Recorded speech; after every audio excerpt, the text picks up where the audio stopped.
Hello, I'm here, top of Church Street, Primark, Bold Street End. Quiet at the moment, Monday afternoon. Everyone now is fully aware of what Joe Owens is saying. They understand the message I broadcast from Church Street, the heart of Liverpool city centre. What is happening to our city? Long-standing proud Scouse communities are being changed. Scouse schools are being changed, where Scouse kids are becoming minorities, dancing to the tune and culture new arrivals have brought with them.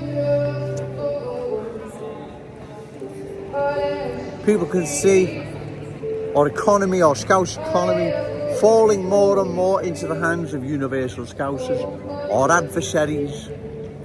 They're not our Scouse brothers and sisters, they are our adversaries.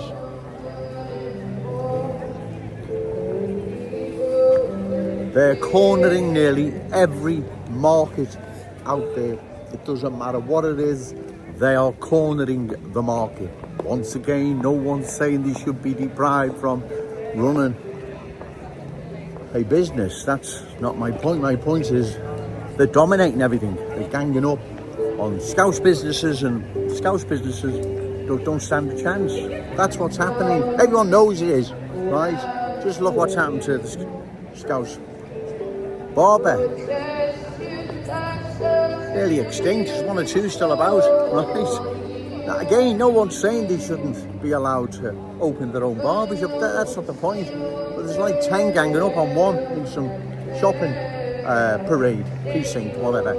So people understand what is happening now. Like I've said, you come out your front door, cultural change.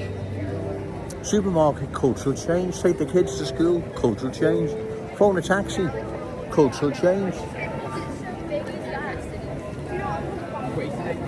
Everywhere you go, cultural change. Everyone knows, it's not me making it up.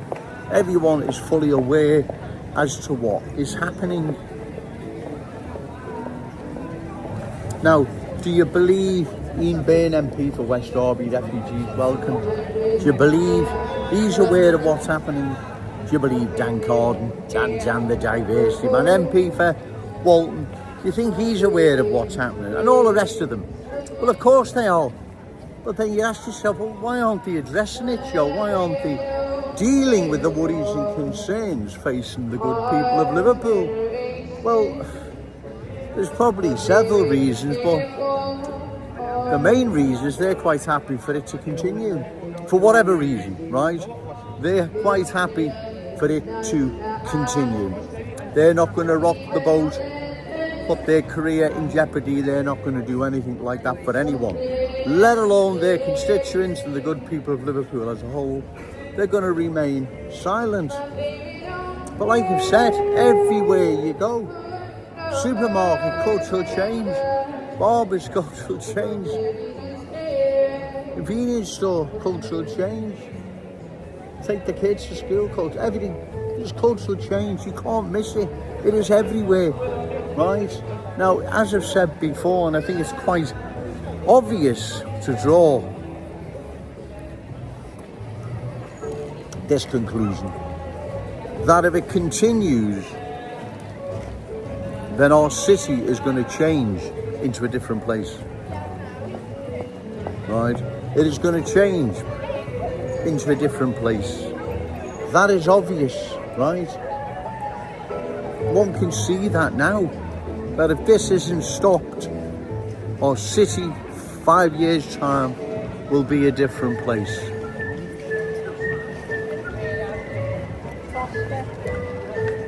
Scouse schools as well. You're taking your kids to Scouse schools and look what's happening. Look what's greeting them. Cherry City Centre's changing. Businesses that we depend on are falling into the hands more and more of new arrivals, universal Scousers. Phone a taxi, cultural change. There'll be nothing left that will resemble our city and its Scouseness. They're changing, ladies and gentlemen. Everyone knows they are. Everyone can see it. Everyone knows what is happening. Like I've said, the answer to this, come election time, find a candidate, reliable, credible, opposed to further cultural change, and give them your vote. It's no good marches, demos, petitions. Putting flags up though, yeah, great, but it's not going to change anything. Right? It's not going to change anything. In fact, those I rightfully criticise, they welcome this sort of opposition. What they don't welcome is standing in elections and unseating them. Well, that's what they don't like happening, right?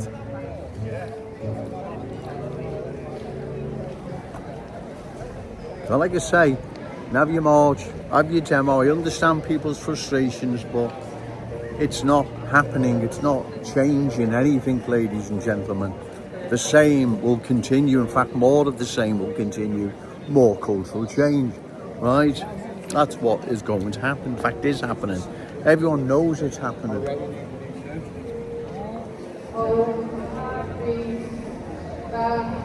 Politicians, those I rightfully criticise, they're not going to oppose, let alone stop anything. We have to do this ourselves, ladies and gentlemen. Do it at election time, right? Find a candidate, reliable, credible, opposed to further cultural change, and give them your vote. Otherwise, our children, our grandchildren, and all those amazing Scousers yet to be born will inherit what's on the way, which is more cultural change, cultural chaos, right? Like we see in Hare Hills, Leeds, and many other places, right? We can't pass this down to them, ladies and gentlemen. We don't have the right to. These reckless politicians most certainly don't have the right to. You see, like I've said, most, not all, most new arrivals coming into our glorious city, they're incompatible with our Scouse ways. In fact, they don't want to assimilate, they don't want to integrate.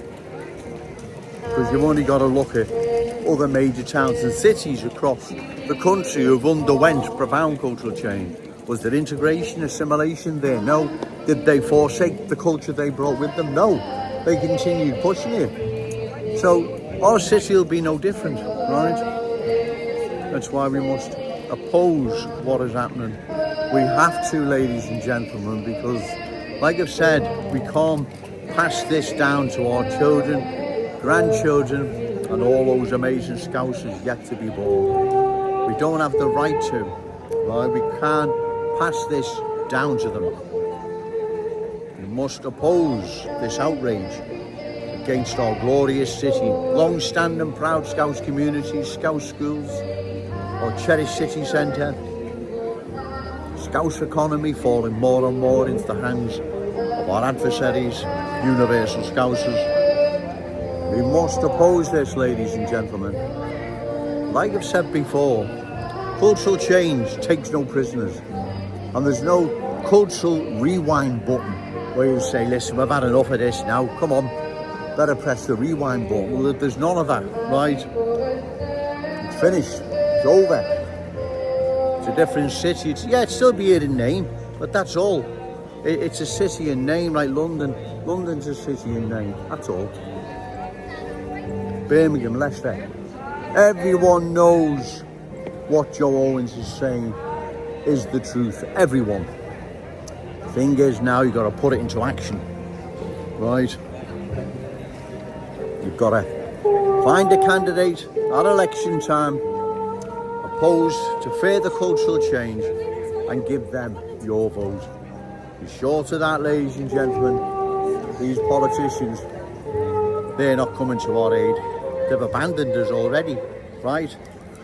They've abandoned us to cultural change. Like I keep saying, does anyone really believe new arrivals are worried about our children and grandchildren? Does anyone really believe that? You'd have to be very, very naive to believe that, ladies and gentlemen, right? They care about our children and grandchildren. You have to be very naive, extremely naive. so naive, you'd have to give your head a wobble, right?